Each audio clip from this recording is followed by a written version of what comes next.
এই পবিত্র রমজানুল মুবারকে মাগফিরাতের চলাকালীন সময়ে ফেয়ার ফেস জগন্নাথপুরের পক্ষ থেকে ইফতার মাহফিলে আমরা অংশগ্রহণ করতে পেরেছি। আল্লাহ রব্বুল আলামিন আমাদেরকে তৌফিক দিয়েছেন আলহামদুলিল্লাহ, যে এটা একটা সামাজিক সংগঠন এবং এই সামাজিক সংগঠনের মাধ্যমে ফেয়ার ফেস জগন্নাথপুর যে সদস্যরা জনগণের সেবায় দোরগোড়ায় তারা কাজ করে যাচ্ছেন, আমি আমার পক্ষ থেকে প্রাণঢালা অভিনন্দন। আজকে আমাদের জগন্নাথপুর সামাজিক সংগঠন ফেয়ার ফেস কর্তৃক আয়োজিত গণ ইফতারের আয়োজন করেছেন। আমি ওনাদেরকে অসংখ্য ধন্যবাদ জানাচ্ছি। এটা মহৎ উদ্যোগ নিয়েছেন, গণ ইফতার করে এই এলাকার সমস্ত মানুষকে আমাদেরকেও দাওয়াত করেছেন, আমরা এসেছি। আমি জগন্নাথপুর ফেয়ার ফেস পরিবারকে অসংখ্য ধন্যবাদ জানাচ্ছি।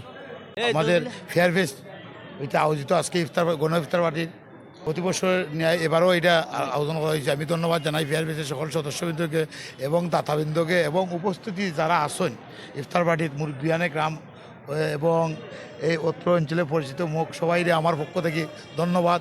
তো আজকের এই ফেয়ার ফেসের এই উদ্যোগ দিয়ে প্রশংসার দাবি রাখে তারা। এই উদ্যোগ হইলে প্রশংসনীয় উদ্যোগ। আমি তারারে সবসময় এরকম উদ্যোগ গ্রহণ করা লাগে এবং আরও যত সামাজিক সংগঠন আছেন সব সংগঠনকে এই সমস্ত কাজ এবং এই সমস্ত উদ্যোগগুলো গ্রহণ করবা।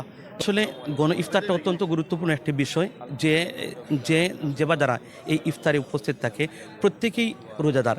আর আল্লাহ রসুল সাল্লাল্লাহু আলাইহি ওয়াসাল্লাম বলেছেন যে কেউ যদি কোনো রোজাদারকে ইফতার করায়, অর্থাৎ ইফতারের ব্যবস্থা করে, তাকে অবশ্যই যে ব্যক্তি ইফতার করালো ওই ব্যক্তি রোজারকে যতটুকু সওয়াব পাবে ঠিক ততটুকু সওয়াব পাবে।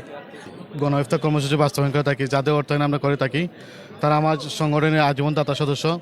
এবছর আমাদের কিছু শুভাকাঙ্ক্ষী সহযোগিতা করেছেন, তাদেরকে আমরা আমাদের পরিবারের পক্ষ থেকে আন্তরিক মোবারকবাদ জানাচ্ছি।